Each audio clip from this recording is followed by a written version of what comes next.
ரொம்ப வெயிலா இருக்குல்ல. வெயிலின் தாக்கம் வந்து எந்த அளவுக்கு இருக்குன்னா, நம்மளால ஒரு 11:00 மேல வெளியிலே போக முடியாத அளவுக்கு இருக்கு. ஆண்டவர் இந்த உலகத்துல இந்த சூரியன், சந்திரன் இந்த மொத்த கேலக்ஸியுமே படைச்சது யாருக்காக தெரியுமா? ஒரு மனுஷனுக்காக. இது சொன்னா நம்ப முடியுதா? ஆண்டவர் ஆதாம் ஏவாள படைக்கிறதுக்கு முன்னாடியே ஏதேன் தோட்டத்த உருவாக்கின பின்பு தான் ஆண்டவர் ஆதாமே உருவாக்குறாங்க. அப்போ மனுஷனுக்காக படைக்கப்பட்ட இந்த இயற்கை, மனுஷன பாதுகாக்க படைக்கப்பட்ட இந்த இயற்கை, மனுஷன பராமரிக்க படைக்கப்பட்ட இந்த இயற்கை, இன்னைக்கு மனுஷனையே அழிக்கிற அளவுக்கு நம்ம மாத்தி வச்சிருக்கோம்.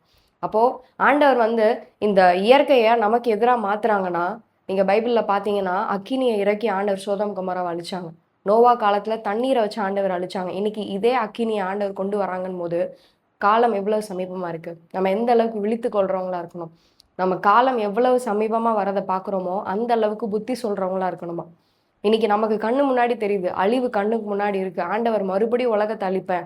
அக்கினியினால அழிப்பேன்னு சொல்லியிருக்காங்க. அதனுடைய அடையாளத்த தான் இன்னைக்கு நம்ம பார்த்துட்டு இருக்கோம். வெயிலின் உஷ்ணத்த நம்ம பார்க்குறோம். அப்போ இன்னைக்கு நம்ம காலம் சமீபமா இருக்கிறத எவ்வளவா பார்க்குறோமோ, அவ்வளவா நம்ம கூட இருக்கிறவங்கள நம்ம ஆயத்தப்படுத்துவோம். நம்மளும் ஆயத்தப்படுவோம். Praise the Lord.